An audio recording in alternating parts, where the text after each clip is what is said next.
Hi, and welcome to this webinar on neurotransmitter testing with Dr. Lylan Ferris, who is a naturopathic doctor and is the head physician at Doctors Data, who is the lab that offers the lab test that she's going to discuss today.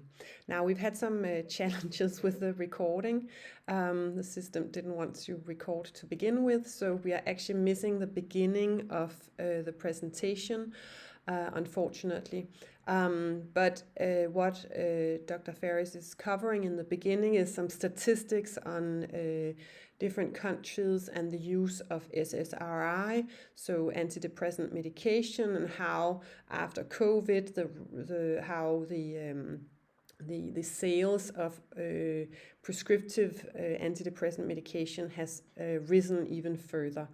So when we cut into the actual presentation, she's moved into supplements that can support neurotransmitter production levels, etc. So that's where we are going to cut into. And then she will cover the lab test, and the whole recording is going fine until the completely end where the Q&As are beginning. And but we've tried to cut it together where the question is around at what age can you collect the urine, and she is answering that you can actually collect from as soon as you can collect a urine sample, you can use the test, so from very low levels, and they have 3 different pediatric ranges on the test. So if you have young kids, go ahead and use the test. And then another question comes, and that should be fine. So I apologize for this tech issues, but I'm sure you will learn something. And it's for sure a fantastic clinical tool that you are getting here. And remember, you can always contact us. We have the slides as well available. So we normally only share the slides with those who are or at the presentation live or who has signed up for it. But for this one, I will make sure that our admin team has it. If you send us an email, then they can easily share the slides with you as well. So I hope you enjoy the presentation. I know I did for sure. So after evaluating neurotransmitter levels, we can target the imbalances we see with specific precursors and nutrients that are needed. So usually this involves amino acids, vitamin and mineral cofactors, and sometimes botanical therapies. Generally, we're thinking about nervine and adaptogenic herbs. The amino acid precursors we give can support low or suboptimal neurotransmitter levels. Generally, you want to wait to see the neurotransmitter results before starting your patient on these. Generally, it's best if these are taken on an empty stomach, which means by my rules, 30 minutes before eating or about 2 hours after eating. This leads to more optimal absorption. Most of these peptides and amino acids can freely cross the blood-brain barrier. Whole neurotransmitters may not cross, specifically GABA, and we'll get into that a little bit more later. We give amino acid precursors to fuel the neurotransmitter pathways rather than actually giving the neurotransmitters themselves. So for instance, we can give tryptophan or its metabolite 5-HTP because those can both convert to serotonin. Or we might give tyrosine, which can promote dopamine. Glutamine can drive glutamate, and also potentially GABA. Phenylalanine can drive PEA, et cetera, et cetera. The adaptogenic herbs are wonderful. You're probably already very familiar with these. These optimize HPA axis function, but they can also contribute to neurotransmitter balance. So adaptogens are herbs, and sometimes we might think of some mushrooms as adaptogens. They're able to support the body in resisting and adapting to stress. So officially, to be called an adaptogen, these substances have to enhance physiology without having any significant adverse effects. Adaptogens tend to promote optimal hormone and catecholamine levels, whether your patient started on the low end or the high end, because adaptogens promote balance to the entire adrenal gland. the cortex, which produces cortisol, and the medulla, which produces epinephrine and some norepinephrine. And I've just listed some of my favorites here. There are more, of course. Nervine herbs can be given morning or night to restore and balance the nervous system. So I typically reach for these when the patient is experiencing stress, anxiety, insomnia, or mild depression. You can find combinations of these in a tea. I like to give them in a tea because I find that the ritual of making the tea sort of starts that parasympathetic process, but you can give them in tincture form or even pills, of course. Mucuna pruriens is an Ayurvedic herb that's been used to treat Parkinson's disease in India. It contains L-dopa, levodopa, which is that precursor to dopamine. So it can support low catecholamines. And so sometimes you'll see mucuna put into a supplement with the amino acid tyrosine to support that catecholamine pathway. St. John's wort I wanted to mention because it's so prevalent. It's an herb shown in studies to provide equivalent relief of mild to moderate depression when compared to SSRIs. So it can be quite effective in helping our patients with their symptoms. It can be considered a short-term treatment option for mild depression, but I do want to mention that you want to use St. John's wort with caution because it's metabolized via some common cytochrome pathways. So it has the potential to interact with common medications, things like oral contraceptives, warfarin, and digoxin. So a potential alternative to St. John's wort is Rafuma leaf, because it doesn't have the same issue with these numerous drug interactions. Studies have shown that this herb can regulate levels of dopamine and serotonin, as well as increase brain-derived neurotrophic factor, which is often deficient in depression. Now, moving on to L-theanine, which is such a wonderful herb to have in your toolkit when dealing with patients with depression and anxiety or issues with cognition. It's found almost exclusively in the tea plant, and it has adaptogenic qualities. So it can be used to treat both high and low neurotransmitters, and it's recommended often. It acts as a GABA agonist, and so it has neuroinhibitory and parasympathetic effects. It can counterbalance the excitability of glutamate, and it can actually modulate serotonin, GABA, and catecholamine levels. So it's very broad acting, and it can be really effective. Typically, doses range from about 100 to 500 milligrams twice daily. That's a very broad therapeutic window, so you can play around a bit with theanine.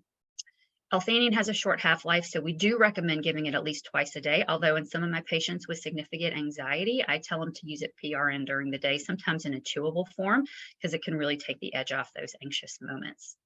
So if we're recommending 100 to 500 2 or 3 times a day, think about a cup of green tea as an alternative. It may not be the best bet because a cup of green tea only contains between 10 and 50 milligrams of L-theanine, depending on the grade of tea. So while I do love the ritual of drinking green tea, and if people like to drink green tea, that's wonderful. They should continue to do that. But getting a therapeutic dose of L-theanine from tea can be very challenging.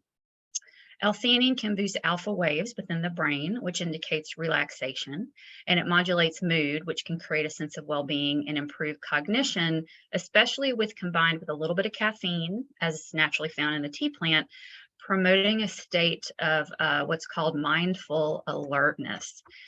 In fact, monks and nuns have used tea over the millennia in China and Japan and other parts of Asia to help them maintain a state of mindful focus for long periods of meditation.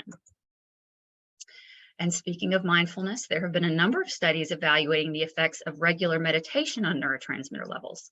They found higher serotonin levels and lower norepinephrine levels when people who meditate are compared to those who do not. Meditation can increase GABA, and higher melatonin levels are seen at night following meditation.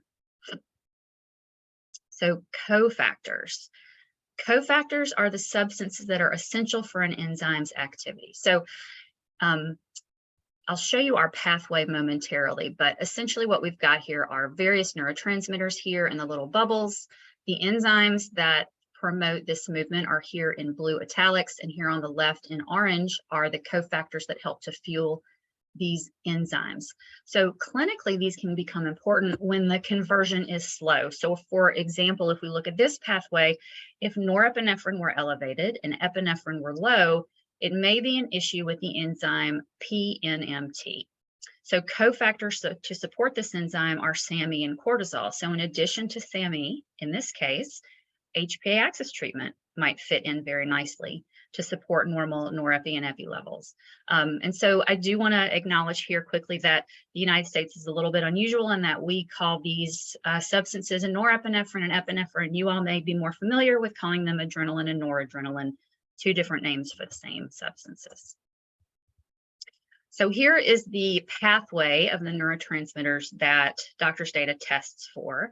So you can see here, we're looking at it through the lens of cofactors. If we're looking at all of these little orange names on the left, but this is available to you. And I often actually keep it on hand to use when I'm talking to patients about why I'm choosing various treatments. And so you'll see me pull from this pathway as we move through this lecture. So a quick pearl when using cofactors, I do find that it's important to use activated forms. So vitamin 6 should ideally be in the form of pyridoxal 5-phosphate, and folate and B12 should be given in methylated forms. It just allows people who may have trouble with converting into active forms a shortcut so that these therapies can work more quickly.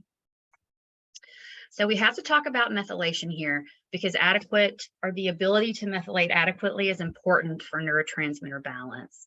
So supporting methylation might be a very important part of your treatment plan. Methyl tetrahydrofolate reductase is the name of both the gene and the enzyme that play an essential role in processing folate.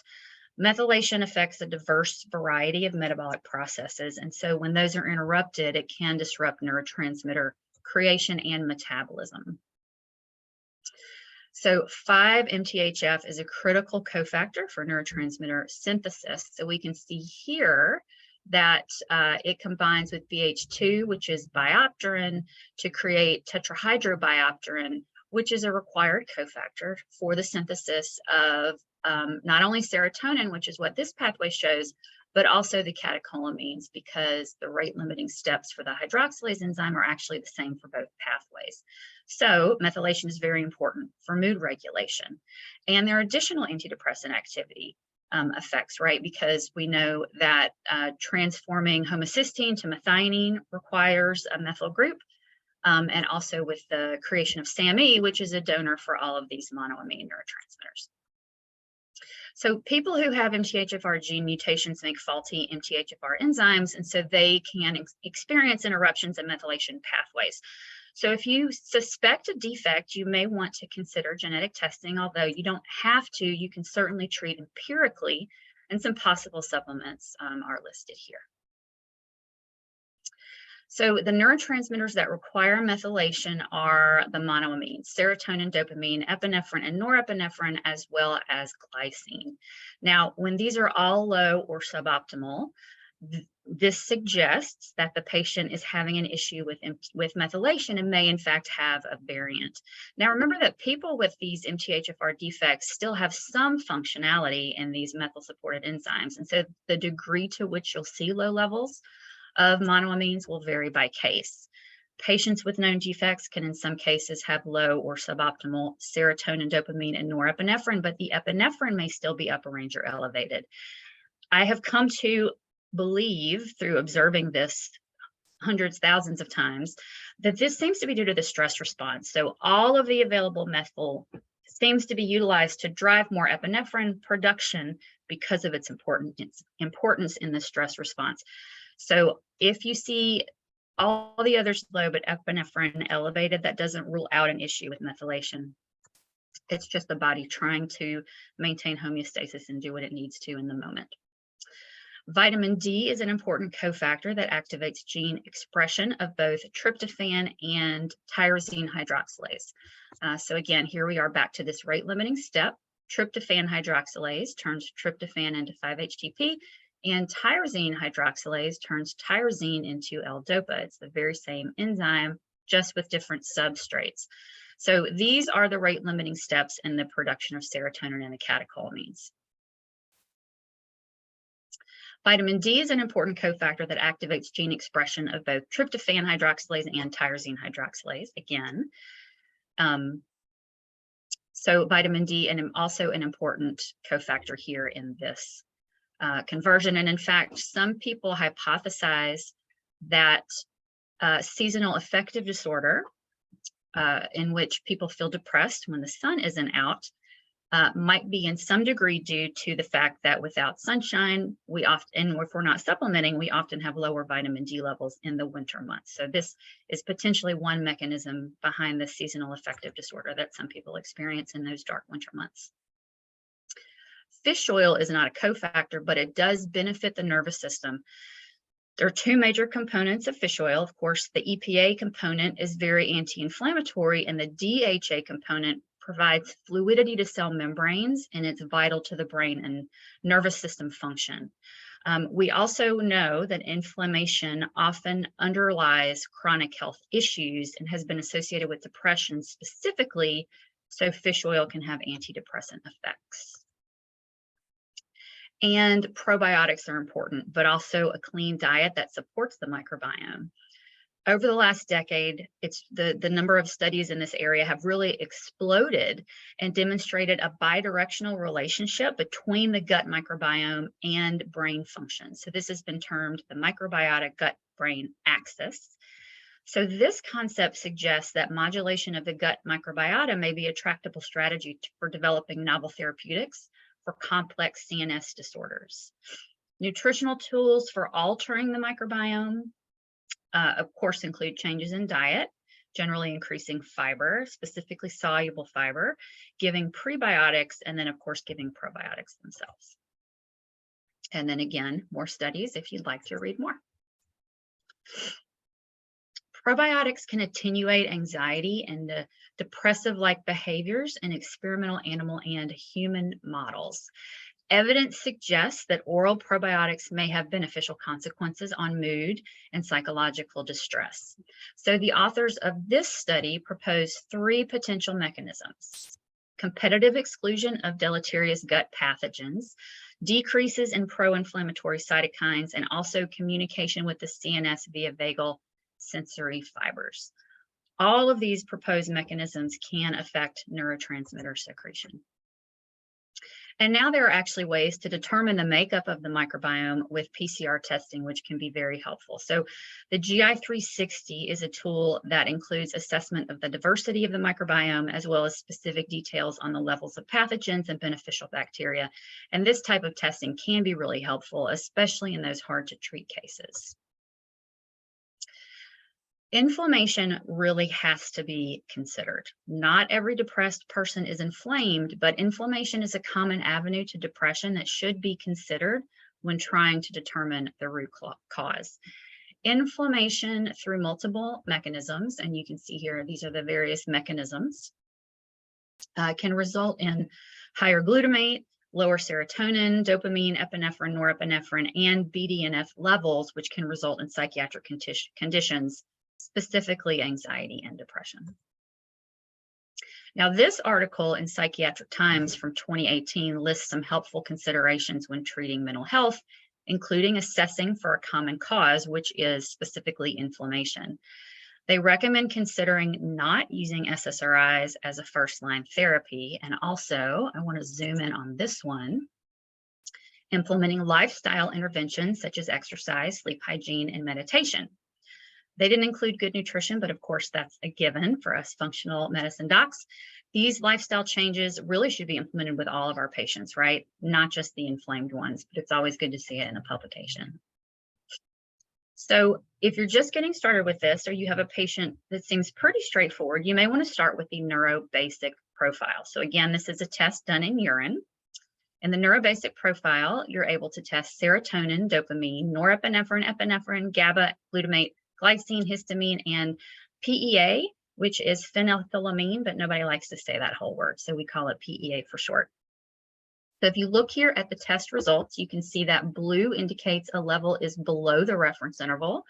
Red indicates a level is above the reference interval, and the reference interval is this green area as well as the yellow on each end of it. This is upper range and lower range. We do like to just sort of point out if something is starting to trend too low or to trend too high, because again, as functional medicine docs, we generally don't think in black and white. We like to focus on the gray in between. And so sometimes if things are starting to creep up or starting to drop low, it's good to pay attention to that. Okay, so now we're going to get into more of the details so that you'll be able to adjust your treatment plans to the specific results your patient presents with. So let's start with serotonin. Biochemically, it's derived from the amino acid tryptophan. And as we've discussed, the vast majority of serotonin is actually secreted in the gastrointestinal tract. I also want to point out quickly that serotonin goes on to become melatonin. So definitely, if insomnia is an issue in your patients, melatonin and serotonin are something that you might want to pay attention to. So this is by no means an exhaustive list, but some of the symptoms you might see with imbalanced serotonin are listed here. Body temperature changes, and there is a very strong connection between serotonin imbalance and hot flashes and night sweats. Pain, depression, suicidal ideation, racing thoughts, and obsessions. These are all things you might see. As we move forward in this lecture, and we look at the types of symptoms you might expect to see with various neurotransmitter imbalances, I want you to note how often the same symptoms appear. You'll see mood concerns associated with many of these neurotransmitters. You'll see cognitive concerns associated with many of these neurotransmitters. So this is why I find testing particularly important, because I can have 5 patients standing in front of me with the same symptoms, and they may have 5 different imbalances. And so treating them the same would not make sense. Appetite change is very common with imbalanced serotonin levels. So this can range from a lack of interest in eating to perhaps more commonly what's seen is overeating, but specifically cravings for sweets and simple carbs. So we understand this to be an attempt at self-medication to raise serotonin levels. So often neurotransmitter levels or neurotransmitter imbalances can drive behavior. So if serotonin is too low, eating a donut may give a person a short burst of serotonin, which is very satisfying. And so engaging in that behavior repetitively is an attempt at self-medication. So you're going to have a treatment slide like this for every neurotransmitter we discussed today, because I wanted you to have a template with strategies for supporting these various neurotransmitters. So here we see serotonin. So on the left, we see strategies for supporting low serotonin. So tryptophan, the amino acid precursor, is an option, as well as 5-HTP, this middle point between tryptophan and serotonin. Now, sometimes it can make sense to start here, because if they're iron deficient or methyl deficient or vitamin D deficient, or have an issue with too little B vitamins, skipping ahead to 5-HTP can sometimes speed up therapeutic response, because you don't have to worry about these, although of course in the long term we would want to. Rhodiola can help to support serotonin. Again, the sort of adaptogens can do that. I do want to point out that when serotonin is too high, very high potency rhodiola can actually help to bring levels down. So something to consider there. Melatonin is an option because there's actually a bidirectionality here and the movement between those two. L-theanine you're going to see come up again and again because of its modulatory or adaptogenic type effects here. So you'll see that typically when levels are too low or too high, L-theanine is your friend. And then of course, all of the cofactors that help to move these enzymes along would be considerations. And if serotonin is too high, you might consider things like we've talked about. The cofactors here will be the ones to support metabolism. So here we're looking at MAO metabolism. You need B vitamins here and iron. And it's a methyl fueled conversion. So SAMe is a strategy. So I'm not going to talk about all of these therapeutic slides in such a detail, but just I did want you to understand sort of the way that I'd laid this out for you.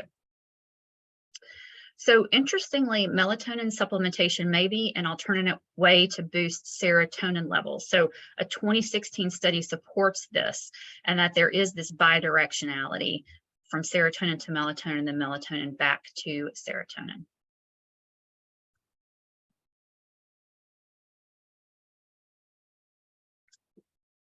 So now we'll move on to dopamine.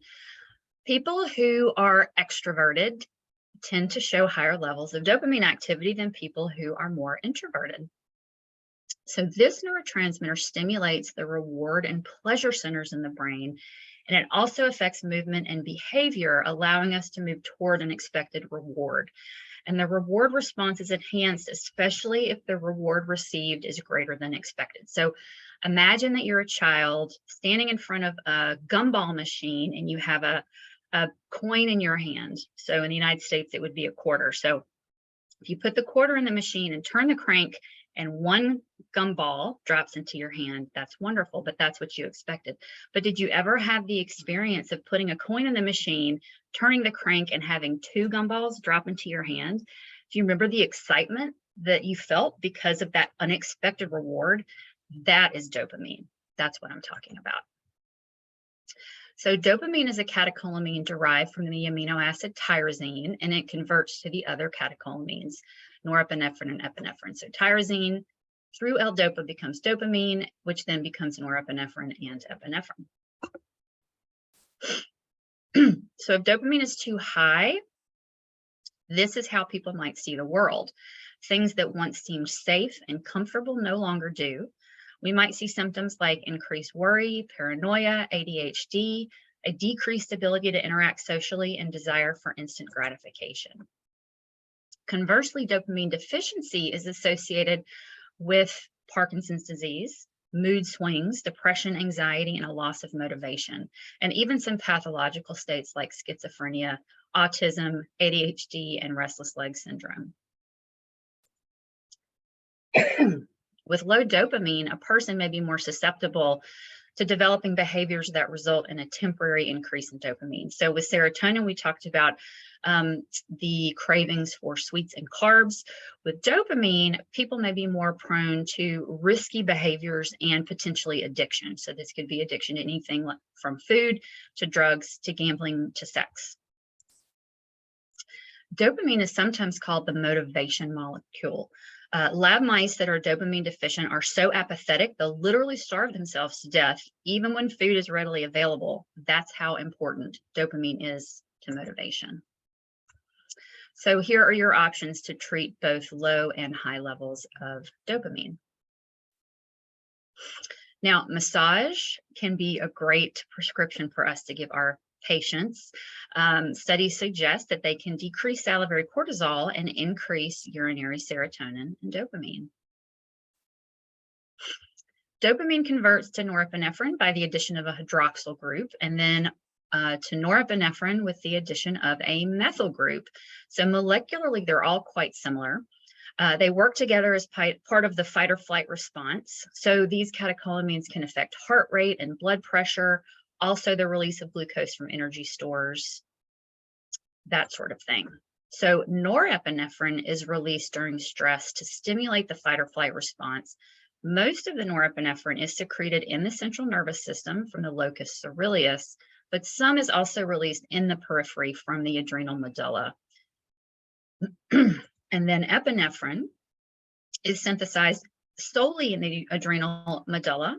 ACTH, which is secreted via the anterior pituitary gland, stimulates the adrenal cortex to produce cortisol, which enhances epinephrine synthesis. It's also utilized in the brain, but its main impact is in the periphery. And in the periphery is where it coordinates the fight or flight response. And we're all familiar with this, right? Norepinephrine and epinephrine can help to regulate that carbohydrate and lipid metabolism that's needed when we're trying to escape from those stressful situations.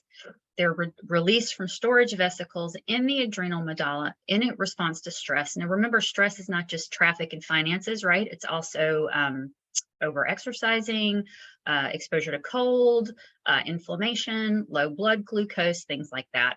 And then these substances help to increase the degradation of glycogen and triacylglycerol, as well as increase blood pressure and cardiac output.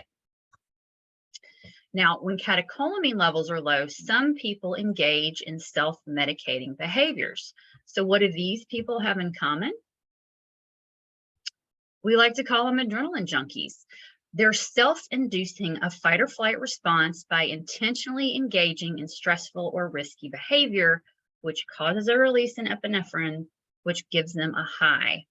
So I do want to point out, if any of you out there are adrenaline junkies, it's totally fine to do these exciting things with your time. The issue is always if you have a person who just says that they don't feel alive unless they're engaging in these risky activities. It's at this point that we might think of intervening. Now, because catecholamines are excitatory, low levels of norepinephrine and epinephrine can lead to poor attention and memory, decreased concentration, reduced socialization, loss of alertness, brain fog, depression, pain, and lack of arousal or interest. And conversely, elevated levels can lead to physical symptoms like palpitations, arrhythmia, headache, restlessness, hypertension, or even mood symptoms like anxiety, irritability, sleeplessness, lack of mental focus. So essentially, if we wanted to sum it up, it would be sort of being overstimulated. Here's some strategies for supporting norepinephrine and similarly epinephrine. All right. The norepinephrine ratio, which is something that's calculated on these tests, examines the conversion between norepinephrine and epinephrine. So we talked about this earlier. If norepinephrine is not converting well into epinephrine, you'll see this ratio is elevated. Anything over 13 is considered to be an elevated ratio. Really, what this ratio is telling us is that this conversion is not happening very efficiently, and so we may want to look at these cofactors, specifically looking at the HPA axis, because adrenal health really includes cortisol, epinephrine, and norepinephrine. Because those three hormones, neurotransmitters, substances drive the stress response. So when I think about the stress response, I sort of in my head, to make sense of it, think about it as sort of three phases, so that I can think about how to support my patients. So what I have found is that patients often present with the same symptoms. And I mentioned this earlier, right? They're fatigued, they're depressed, they're anxious, they have trouble focusing and trouble sleeping. Patients experiencing these same symptoms, though, can be at different phases of the stress response because everyone fatigues at different rates. So depending on the stage of the stress response, the treatments I choose can vary quite a bit.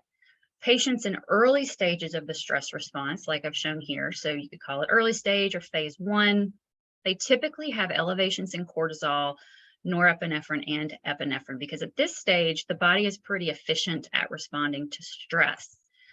But the sympathetic nervous system isn't designed to stay in high stress mode continuously for months and months and months. Some people may call this the beginnings of adrenal fatigue, but I do want to emphasize the adrenal gland doesn't actually fatigue.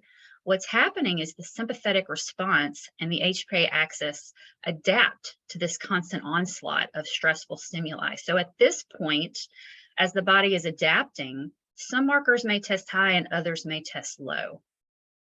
The neuro and endocrine systems here are starting to adapt. I have found that epinephrine seems to be the last of these markers to decline because it's so important to the stress response, but that may not always be the case. Then we can move on to late stage or phase 3 HPA axis dysfunction. At this point, symptoms have become depleted and exhausted. So typically people in this phase feel really lousy. And if we test them, we see that all of their markers are low. Now, again, there are no hard and fast rules governing these changes, but these stages reflect what we observe in patients who have been dealing with chronic high stress.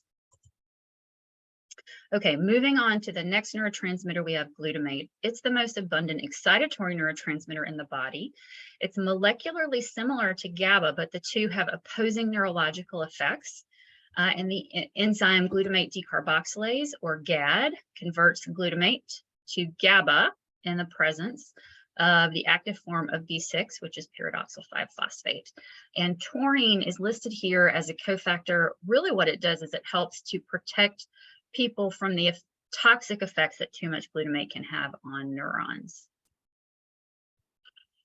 Since glutamate is excitatory, pathologies correlated to high levels include anxiety, insomnia, and ADHD or poor concentration, whereas low glutamate levels are associated with depression, brain fog, addictions, and learning difficulties. Now, a quick word about glutamate and food. MSG, include glutamic acid in foods, can contribute to glutamate elevations. So we're probably all very familiar with MSG and how that can negatively affect people. In the United States, at least, that's sometimes derogatorily called like Chinese food syndrome, just because there was a time, this is not true anymore, but there was a time when Chinese restaurants would add MSG because it improves the flavor of foods. Glutamic acid improves the flavor of foods.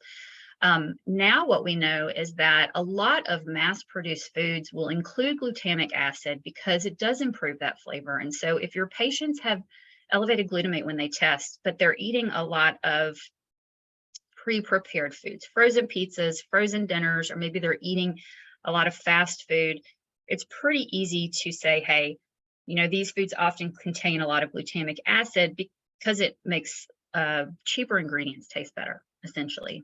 But maybe you have patients who are actually really striving to eat well and they're shopping at the Whole Foods grocery store. I wanted to include this table because there actually are things that may be found in quote unquote healthy alternatives that still contain higher levels of glutamate, things that like yeast extract, anything that's hydrolyzed, a textured protein. So often these might be found in like vegan meats and that sort of thing. So you might want to share this type of information with your patients if they're struggling with glutamate that's too high. Now, if glutamate levels are too low, glutamine is a strategy for raising glutamate. And then if it's too high, you see some strategies here. Now let's move on to GABA. So GABA is the main inhibitory neurotransmitter in the brain. It has calming effects. So I don't know why I nerd out on this, but I think it's so fascinating that glutamate is the most excitatory neurotransmitter, whereas GABA is the most inhibitory, and they're just one enzymatic conversion apart. I just find that really fascinating. GABA A is the predominant receptor for GABA, and this is the same receptor that's utilized by benzodiazepine drugs. So stimulating this receptor can be useful for treating things like anxiety, seizure disorders, and it can act as a sedative or muscle relaxant. Low GABA levels have been found in things like panic, anxiety, and depression. So again, because it's inhibitory, if it's too low, we might see a lot of panic or anxiety. And then conversely, if we have too much GABA, you can see drowsiness, difficulty concentrating, diminished memory, dampened mood, etc. Now, I do want to quickly point out, sometimes GABA levels can become elevated as a compensatory mechanism if there's too much excitatory activity in your patient. So sometimes elevated GABA, depending on the amount of excitatory activity, can actually be a beneficial finding. And here's some strategies for addressing low and high GABA. Okay, I mentioned when we were talking about amino acids in a general way that the GABA molecule is technically too large to cross the blood-brain barrier. So the blood-brain barrier has these very tight junctions, which are there to prevent infection from microbes and toxins. However, we do see that GABA does seem to cross the blood-brain barrier because many people have a therapeutic response to it, right? If they take GABA, they feel very calm. So my hypothesis is that in these cases, you're probably dealing with a permeable gut barrier as well as a permeable blood-brain barrier, which is typically related to inflammation. So if your patients are responding to GABA, by all means use it. It's a great tool to improve the symptoms of stress and anxiety. But for long-term health, if your patients are responding to GABA, it may mean that there's inflammation going on that you need to address. Now we'll move on to histamine here. Histamine is associated with the allergic response, but in this context, we think of it more as an excitatory neurotransmitter that's involved in the sleep-wake cycle and the inflammatory response. So histamine plays a dual role in the body as both a neurotransmitter and an immunomodulator that increases metabolism, can promote wakefulness, and suppress appetite. Its precursor is the essential amino acid histidine. And generally, I think of histamine primarily as its role with the sleep-wake cycle, because it will increase wakefulness and prevent sleep. So when I'm talking about histamine to my patients, sometimes I will talk to them about thinking of the side effects of the first generation antihistamines. So think about diphenhydramine. It crosses the blood-brain barrier and makes people feel drowsy, whereas the newer antihistamines are designed to not cross the blood-brain barrier. So that helps to maybe illustrate the role that histamine plays in our sleep-wake cycle. Lower histamine levels are often associated with drowsiness, hunger, memory issues, and mood, whereas high histamine is associated with wakefulness and insomnia, as well as allergy-like symptoms and gut issues. While you might see high histamine in relation to an allergic response, you might also not, because histamine is rapidly metabolized. So urinary histamine testing is typically not the best way to evaluate allergy symptoms. And again, here are some strategies to support histamine. Now let's move on to glycine. Glycine is the second most widespread amino acid in the body, which also acts as a neurotransmitter. It's made in the liver, primarily from serine. High concentrations are found in the skin, connective tissue, and muscles. And in the CNS, it's found in the spinal column. Glycine is inhibitory, and it helps regulate the body's temperature during sleep. So GABA is the primary inhibitory neurotransmitter. Glycine is the second. Elevated glycine levels are typically associated with poor cognition, whereas low levels may contribute to poor sleep and memory issues. And treatment considerations are here. And our last neurotransmitter of the day in terms of the neurobasic test is phenethylamine. So PEA is excitatory or stimulating. So if levels are low, we might see ADHD, depression, and even autism, whereas high levels are associated with anxiety, nervousness, paranoia, aggressiveness, and diminished appetite. Now, this is a really fascinating point because research is showing that PEA can actually be considered a biomarker for ADHD. 3 studies have confirmed that urinary PEA levels were significantly lower in patients with ADHD, and these levels are normalized with treatments. So the researchers go on to say that urinary PEA levels could be considered a biomarker for the diagnosis of ADHD and for evaluating treatment efficacy. And here's some strategies for supporting low and high, and some references if you'd like them. Okay, so an important point when looking at these tests is considering the balance between excitatory and inhibitory neurotransmitters. The excitatory neurotransmitters are glutamate, the catecholamines, dopamine, norepinephrine, and epinephrine, as well as histamine and PEA. If we think about inhibitory neurotransmitters, we're thinking of GABA, glycine, and taurine. Taurine is included on this larger panel, which I'll get to in a moment. Serotonin I have over here sort of on its own. I know serotonin is not excitatory. I don't necessarily think of it as inhibitory, but as it's a precursor to melatonin, potentially you could think about it that way. All right, now we're going to move on to metabolism. So this diagram shows you how the neurotransmitters are converted and metabolized. So metabolites include 5-HIAA, DOPAC, 3-MT, norepinephrine, and methanephrine. So if you're interested in metabolism and some of the smaller trace amines, the comprehensive neurotransmitter profile might be the best option for you. So again, we're testing all of the metabolites that we've talked about already, as well as metabolites and some additional key amino acids like taurine and some trace amines like tyramine and tryptamine. You might consider these a more expanded profile for complex cases, or if you know that there is a genetic defect in the COMT or MAO enzymes, because then you might be able to see how the SNPs are actually affecting the neurotransmitter levels. If you've got more severe cases of anxiety or depression, or when you're just very familiar with that basic profile and ready to expand your offerings. So we'll start with monoamine oxidase, or MAO. It breaks down the monoamine neurotransmitters. So this, of course, is serotonin, but also the catecholamines. The catecholamines actually require MAO and COMT for breakdown. So when we think about MAO, there are two subtypes, A and B. MAO-A is the predominant enzyme. And there's some interesting research on MAO variants, and this is just one example. This study suggested that there may be a connection between certain variants and a person's response to stress. People carrying the H allele, meaning MAO was faster, had a greater cortisol response to stress compared to those with the L allele.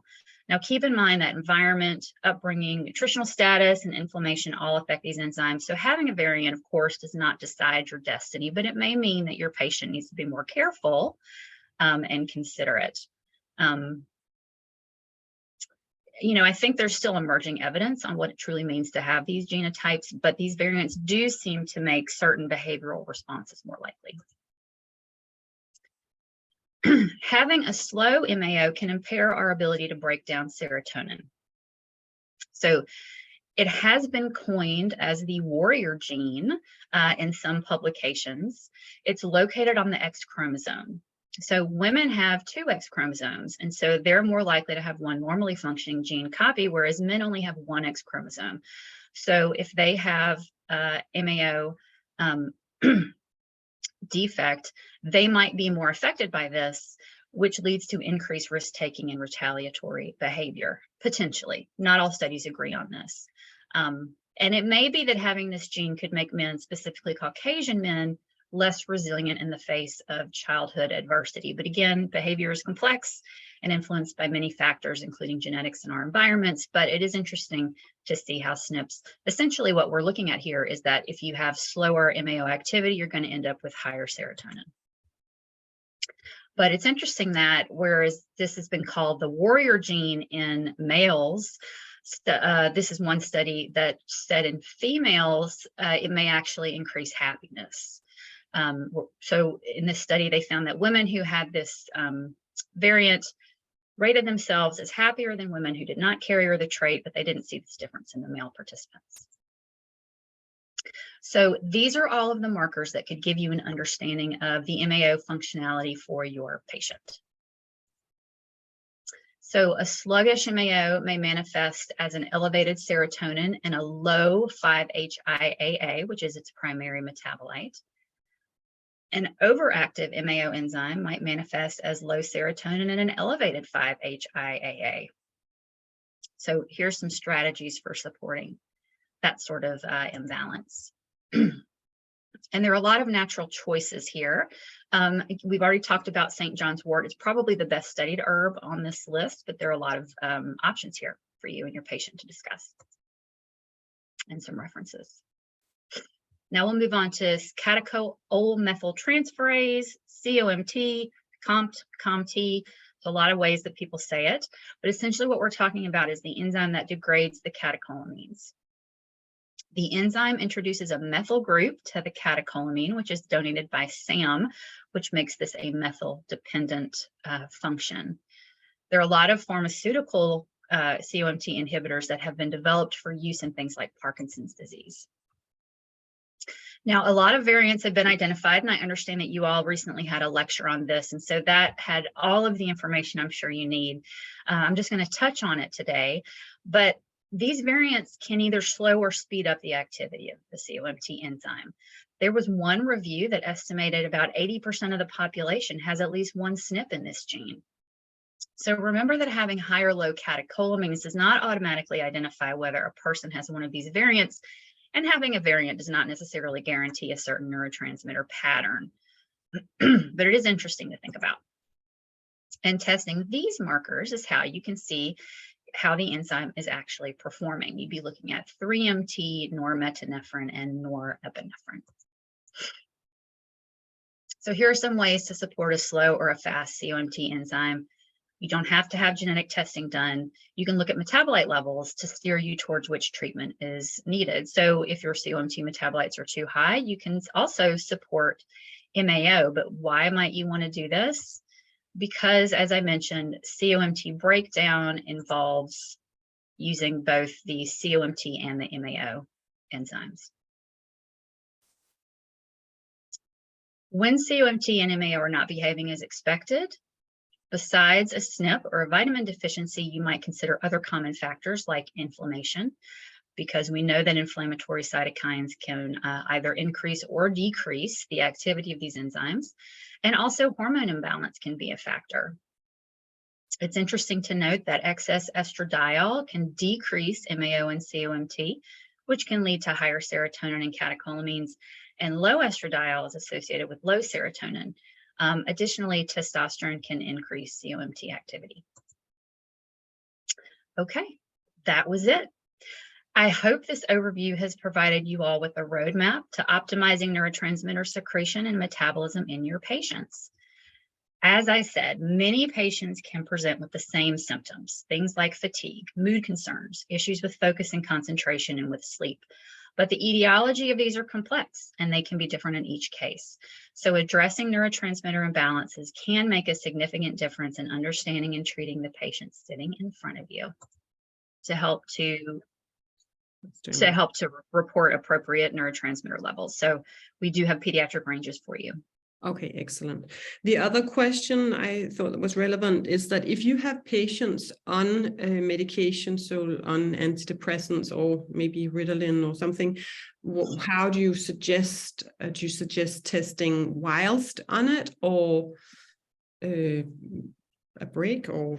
Yeah, thank you for asking that, because I should have mentioned it. So the truth is, while medications can impact results, it's not safe to pull back on these psychoactive meds just for the purposes of testing. And the truth is, depending on the mechanism of action, we don't always know the effect it's going to have on the neurotransmitters. So, for instance, with an SSRI, you might think, oh, well, we'll see higher serotonin levels with an SSRI, but in fact, that's not true. We don't necessarily see that. And I think there haven't really been studies with people doing baselines and then testing after someone has started these meds. But in general, with SSRIs, we think that while there may be an increase initially, eventually we see serotonin levels become depleted because we're not increasing the amount of serotonin being secreted. We're recycling what we have. And so the more we reutilize that same serotonin, the more likely it is to be metabolized and excreted if we're not making more of it. So that was a little bit of a tangent, but the point is, test your patient while they're using the medication, and we will look at the results through the lens of that medication. So if we understand the mechanism of action of the medication, we can try to use that while interpreting the results. Now, baseline people are the best because we can see exactly what's endogenous. But if your patients rely on these medications for daily life, please do not discontinue them just for the purposes of testing.